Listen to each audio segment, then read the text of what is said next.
من الشیطان الرجیم الصلاۃ والسلام علیکہ یا سیدی یا رسول اللہ وعلی آلک و صحابک یا سیدی یا نبی اللہ رب اشرح لی صدری ویسر لی امری واحلل عقدۃ من لسانی یفقهوا قولی واجعل لی وزیرا من اہلی رب زدنی علما رب زدنی علما رب زدنی علما رب یسر ولا تؤثر وتمم بالخیر وبک نستعین اللہم اجرنی فی مصیبتی واخلف لی خیرا منہا اللہم صلی علی سیدنا مولانا محمد وعلی آلہ وصحبہ وبارک وسلم۔ اللہ تعالیٰ کا کروڑ دفعہ شکر و احسان ہے جس نے ہمیں اپنے کلام عظیم کو پڑھنے سمجھنے اور اس راستے پر چلنے کی توفیق عطا فرما دی ہے۔ اللہ تعالیٰ ہماری اس ٹوٹی پھوٹی کوشش کو قبول منظور فرمانے اور ہمیں سب سے پہلے عمل کرنے والا بنے۔ اعوذ باللہ من الشیطان الرجیم بسم اللہ الرحمن الرحیم۔ آج ہم نے سورہ النساء کی آیت نمبر 43 کرنی ہے جی، 43 شروع کرتے ہیں۔ اعوذ باللہ من الشیطان الرجیم بسم اللہ الرحمن الرحیم۔ یا ایہا الذین آمنوا لا تقربوا الصلاۃ وانتم سکارى حتی تعلموا ما تقولون ولا جنبا الا عابری سبیل حتی تغتسلوا وإن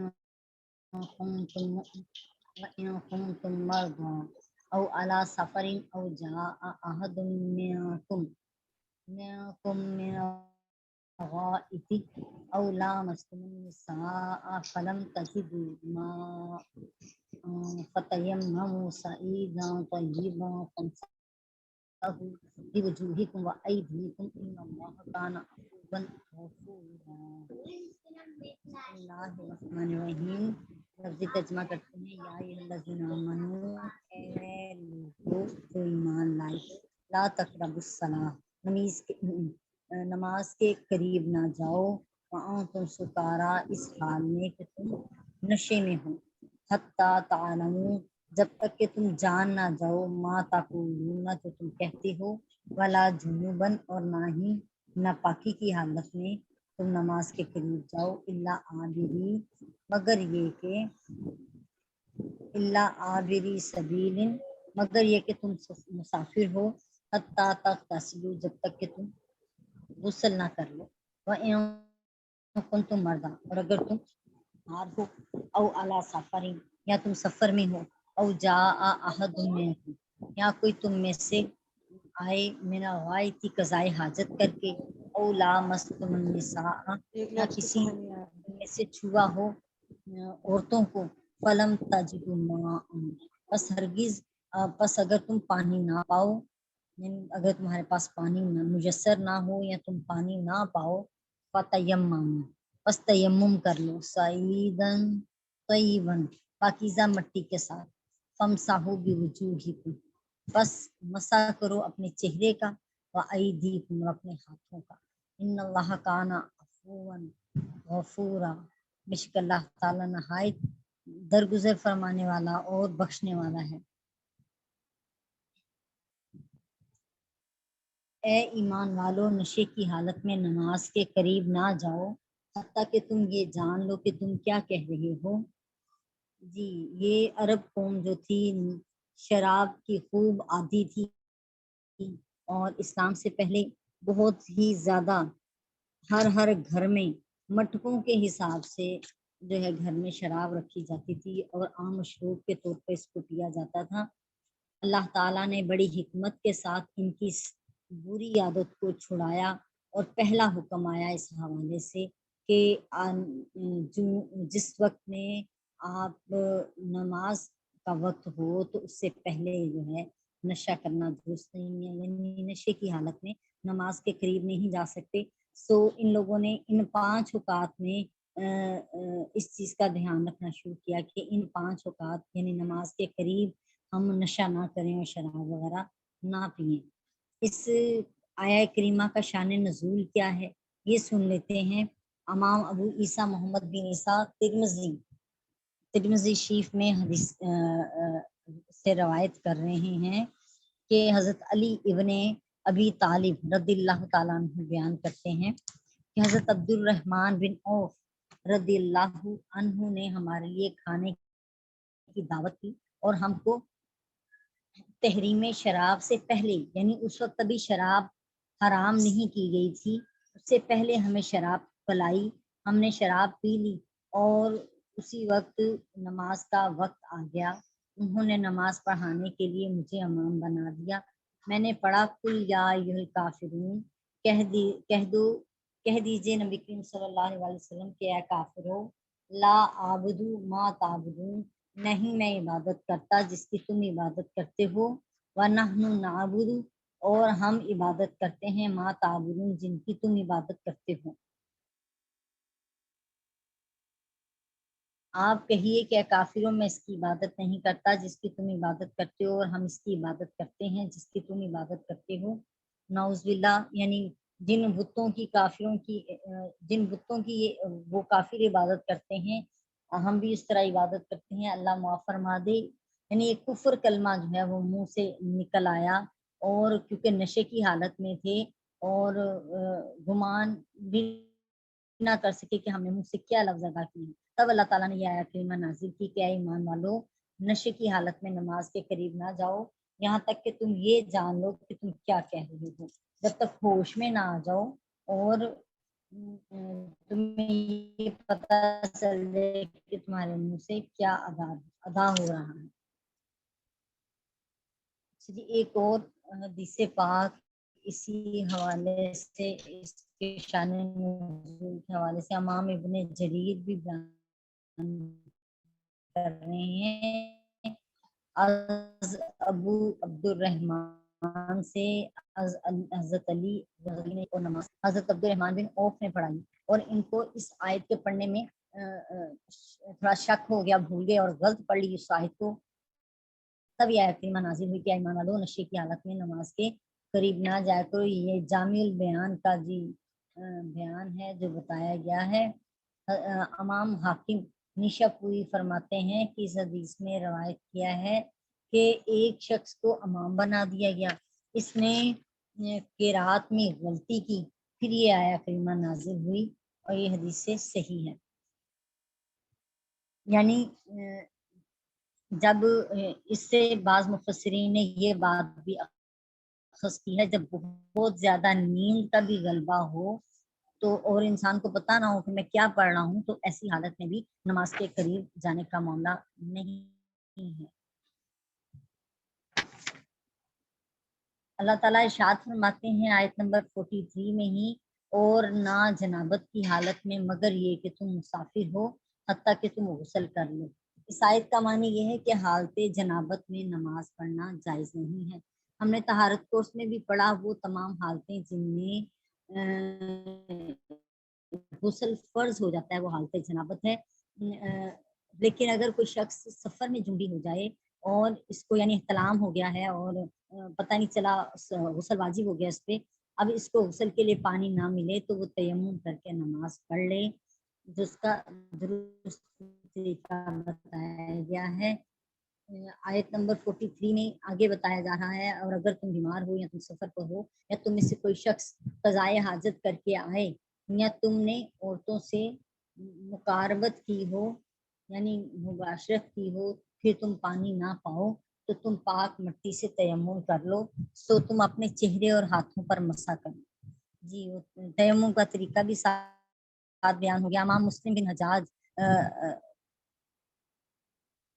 رحمۃ اللہ علیہ بیان کرتے ہیں، روایت کرتے ہیں کہ عائشہ صدیقہ رضی اللہ تعالیٰ عنہا نے بیان کیا کہ ہم رسول اللہ صلی اللہ علیہ وسلم کے ساتھ ایک سفر میں گئے، جب مقام بیدا یا ذات الجیش پر پہنچے تو میرا ہار ٹوٹ کر گر گیا، نبی کریم صلی اللہ علیہ وسلم اس ہار کو تلاش کرنے کے لیے رک گئے اور آپ کے ساتھ تمام قافلہ رک گیا، اس جگہ پانی نہ تھا اور نہ ہی صحابہ اکرام کے پاس پانی تھا۔ صحابہ نے حضرت ابو بکر صدیق رضی اللہ تعالیٰ عنہ سے شکایت کی اور کہنے لگے کہ تم نے نہیں دیکھا کہ عائشہ نے کیا کیا؟ تمام لوگوں کو رسول اللہ صلی اللہ علیہ وسلم کے ساتھ ٹھہرا لیا، اس مقام پر نہ پانی ہے اور نہ لوگوں کے پاس پانی ہے۔ یہ شکایت سن کر حضرت ابوبکر میرے پاس آئے اور اس وقت رسول اللہ صلی اللہ علیہ وسلم میرے زانوں پر سر رکھ کر نیند میں تھے، محو نیند تھے۔ حضرت ابوبکر صدیق رضی اللہ تعالیٰ عنہ نے مجھے ڈانٹنا شروع کیا اور کہنے لگے تم نے نبی کریم علیہ السلام اور تمام صحابہ کو پریشان کیا ہے اور ایسی جگہ روک لیا ہے جہاں بالکل پانی نہیں ہے، نہ صحابہ کے پاس پانی ہے۔ پھر حضرت ابوبکر صدیق رضی اللہ تعالیٰ عنہ ناراض ہو کر جو کچھ ان کے دل میں آیا کہتے رہے اور اپنے ہاتھ سے میرے کوکھ میں اپنی انگلی چبوتے رہے، یعنی باپ تھے وہ اور یہ بیٹی تھی، اور میں رسول اللہ صلی اللہ علیہ وسلم کے آرام میں خلل آنے کے خیال سے اپنی جگہ سے ذرا بھی نہیں ہلی، یہاں تک کہ اسی حال میں یعنی جبکہ لوگوں کے پاس پانی نہ تھا صبح ہوگی، اس وقت اللہ تعالیٰ نے آیت تیمم نازل فرمائی۔ پھر حضرت اسید بن حضیر نے کہا کہ اے آل ابو بکر، یہ کوئی آپ کی پہلی برکت نہیں ہے۔ حضرت عائشہ صدیقہ رضی اللہ عنہا فرماتی ہیں کہ ہم نے اس اونٹ کو کھڑا کیا جس پر میں سوار تھی تو ہار اس کے نیچے سے نکل آیا۔ بسم اللہ الرحمن الرحیم، یعنی یہ اس کا شان نزول اس حوالے سے بتایا گیا کہ اس حالت میں کیونکہ پانی نہیں تھا پاس، اور پھر اس ٹائم میں تیمم کا حکم جو ہے نازل ہوا۔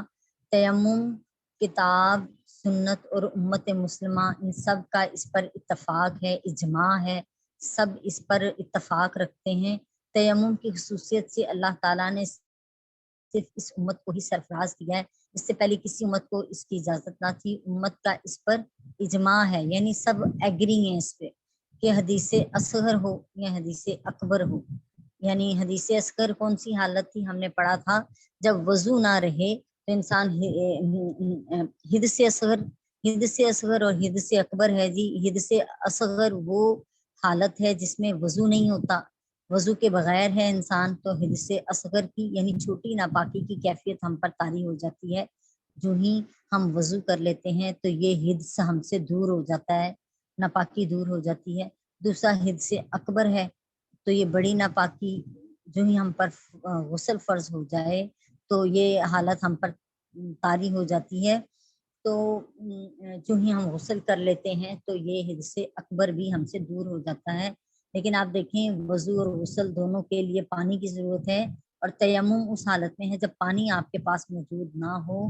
تو آپ اس ٹائم پہ تیمم کر سکتے ہیں، لیکن کچھ اس کی شرائط ہیں، دیکھ لیجئے، سن لیجئے سارے حکم کو، پھر آپ پہ یہ کلیئر ہو جائے گا۔ تیمم صرف چہرے اور ہاتھوں پر کیا جاتا ہے۔ ہمارا اور جمہور کا اس پر اجماع ہے کہ تیمم کے لیے 2 ضربیں، 2 بار پاک مٹی پر ہاتھ مارنا ضروری ہے۔ ایک ضرب پر چہرے پر مس کیا جائے اور ایک ضرب سے کوہنیوں سے لے کے ہاتھوں پر مسا کیا جائے، اور یہی طریقہ بتایا گیا ہے۔ اس میں علماء کا اس بات پر بھی اجماع ہے، یعنی اتفاق کرتے ہیں کہ تیمم حدث اصغر کے لیے بھی ہے اور حدث اکبر کے لیے بھی ہے۔ یعنی اگر وضو کی نیت سے تیمم کر رہے ہیں تو وہ بھی درست ہے، اور اگر آپ غسل کی حالت میں ہیں کہ غسل واجب ہو چکا ہے، جنبی ہیں، اگر مباشرت کی ہے یا احتلام ہوا ہے، جنبی ہو گئے ہیں، یا پھر حائضہ ہونے کی صورت میں یعنی ماہواری سے فارغ ہوئی اور پانی نہیں ہے، یا ایسی حالت اور کیفیت ہے پانی استعمال نہیں کر سکتے ورنہ بیماری بڑھ جائے گی، تو ان صورتوں میں یا پھر نفسا ہے یعنی نفاس کا معاملہ ہے، چھلے کا ہے، اور جبکہ خون آنا بند ہو چکا ہے، اب وقت ضائع کیے بغیر اگر پانی موجود نہیں ہے یا پانی کے استعمال سے بیماری کے بڑھ جانے کا خدشہ ہے، ایسی صورت میں تیمم کی اجازت ہے، اور دونوں کے لیے ایک ہی تیمم ہے، یعنی 2 بار زمین پر پاک مٹی پر ضرب مارنی ہے، ہاتھ مارنا ہے، اور ہاتھ مار کے ہاتھ جھاڑ لیں کہ ڈسٹ اڑ جائے، اور اس کے بعد اس کو چہرے پہ پھیر لیں، اور اس کے بعد ہاتھ ماریں اور ہاتھ مار کے اپنے ہاتھوں سے لے کر کوہنیوں تک سارا مسا کر لیں، دونوں ہاتھوں کا۔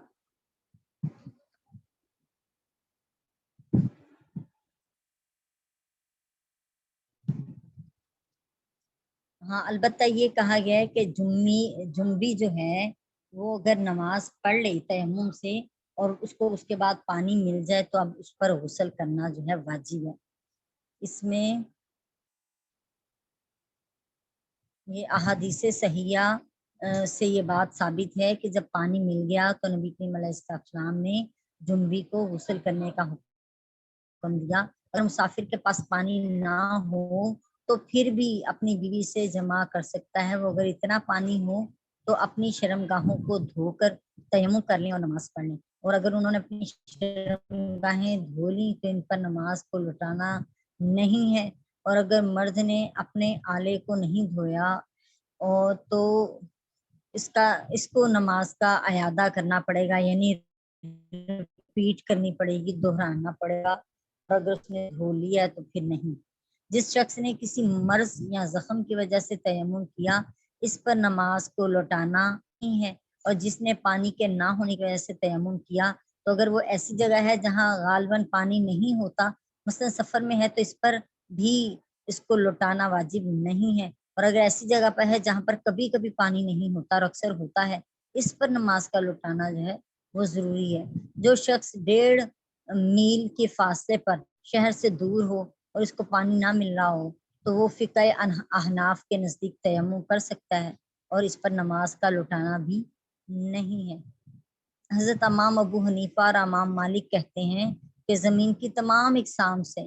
تیمم کرنا جائز ہے، حتیٰ کہ دھلے ہوئے پتھر سے بھی تیمم کرنا جائز ہے۔ اللہ تعالیٰ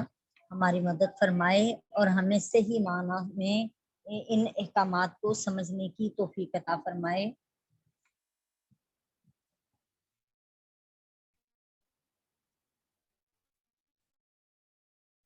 امام ابو حنیفہ کا مذہب عید اور جنازے کے فوت خوف کی وجہ سے تیمم جائز ہے، کیونکہ ان کی قضا نہیں ہو سکتی، نہ جنازے کی قضا کی۔ اس حدیث میں یہ دلیل ہے کہ مٹی کی تیمم کرنا ضروری ہے اور اس پر غبار ہونا ضروری نہیں، یعنی ہمارے مذہب میں غبار نہیں ہوتا۔ آیت نمبر 44 میں اللہ تعالیٰ فرماتے ہیں نصیب من الکتاب یشترون الضلالۃ ویریدون ان تضلوا السبیل۔ کیا لم نہیں تارا دیکھا تم نے الی الذین ان لوگوں کی طرف اوتوا نصیب من الکتاب جن کتاب کا کچھ حصہ دیا گیا، یشترون الضلالۃ اور وہ سودا کرتے ہیں گمراہی کے ساتھ، وَيُرِيدُونَ أَن تَضِلُّوا السَّبِيلَ اور یہ بھی ارادہ کریں کہ تم مسلمان بھی سیدھے راستے جاؤ۔ ان لوگوں کو نہیں دیکھا جنہیں آسمانی کتاب سے حصہ دیا گیا اور وہ خود بھی گمراہی خریدتے ہیں اور تم کو بھی اس سے گمراہ کرنے کا ہی ارادہ کرتے ہیں۔ حضرت ابن عباس رضی اللہ عنہ نے فرمایا اس سے مراد یہودی ہیں اور وہ لوگوں سے رشوت لینے کو نبی کریم علیہ السلام کے بارے میں سچ بیان کرنے پر ترجیح دیتے تھے اور یہ چاہتے تھے کہ مسلمان بھی اسلام کو چھوڑ کر گمراہ ہو جائیں۔ آیت نمبر 45 ہے جی، واللہ عالم بِأَعْدَائِکُمْ وَکَفَى بِاللَّهِ وَلِیًّا وَکَفَى بِاللَّهِ نَصِیرًا۔